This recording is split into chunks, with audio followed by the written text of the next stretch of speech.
zamani tulikuwa waasi, tulikuwa tumedanganywa, tukitumikia tamaa na anasa za namna nyingi.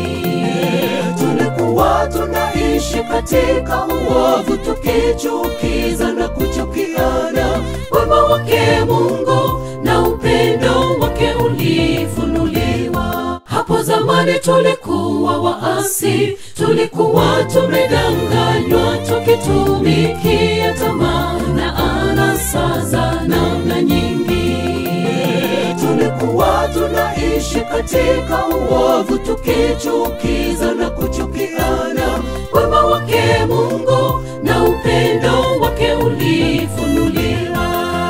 Sasa tumeokolewa, si kwa sababu ya matendo ya haki tuliyoyatenda, bali ni kwa rehema zake tumeoshwa. Sasa tumeanza maisha mapya, tumehesabiwa haki na neema yake, tupate kufanywa warithi wa uzima wa milele. Hilo ndilo tumaini letu. Sasa tumeokolewa, si kwa sababu ya matendo ya haki tuliyoyatenda, bali ni kwa rehema zake tumeoshwa. Sasa tumeanza maisha mapya, tumehesabiwa haki na neema yake, tupate kufanywa warithi wa uzima wa milele. Hilo ndilo tumaini letu.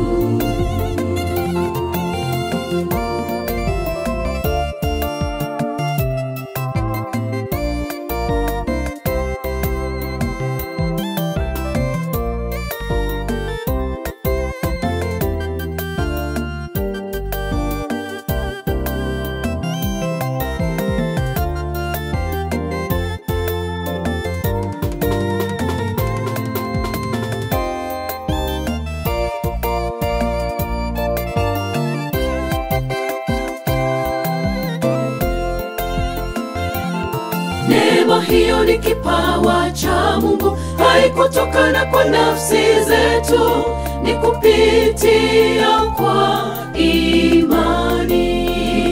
Mtu yeyote asije akajisifu, kwa kuwa inatolewa bure.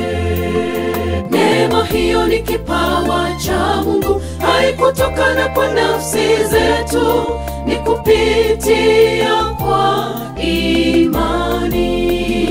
Mtu yeyote asije akajisifu, kwa kuwa inatolewa bure.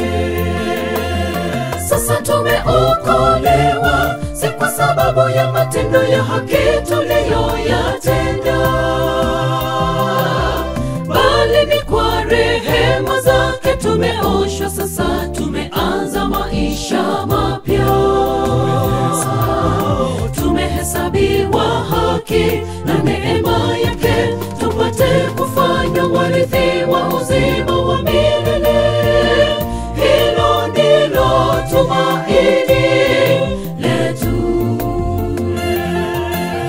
Sasa tumeokolewa, si kwa sababu ya matendo ya haki tuliyoyatenda, bali ni kwa rehema zake tumeoshwa. Sasa tumeanza maisha mapya, tumehesabiwa haki na neema yake, tupate kufanywa warithi wa uzima wa milele. Hilo ndilo tumaini letu. Sasa tumeokolewa, si kwa sababu ya matendo ya haki tuliyoyatenda, bali ni kwa rehema zake tumeoshwa. Sasa tumeanza maisha mapya, tumehesabiwa haki na neema yake, tupate kufanywa warithi wa uzima wa milele. Hilo ndilo tumaini Sasa tumeokolewa, si kwa sababu ya matendo ya haki tuliyoyatenda, bali ni kwa rehema zake tumeoshwa. Sasa tumeanza maisha mapya, tumehesabiwa haki na neema yake, tupate kufanywa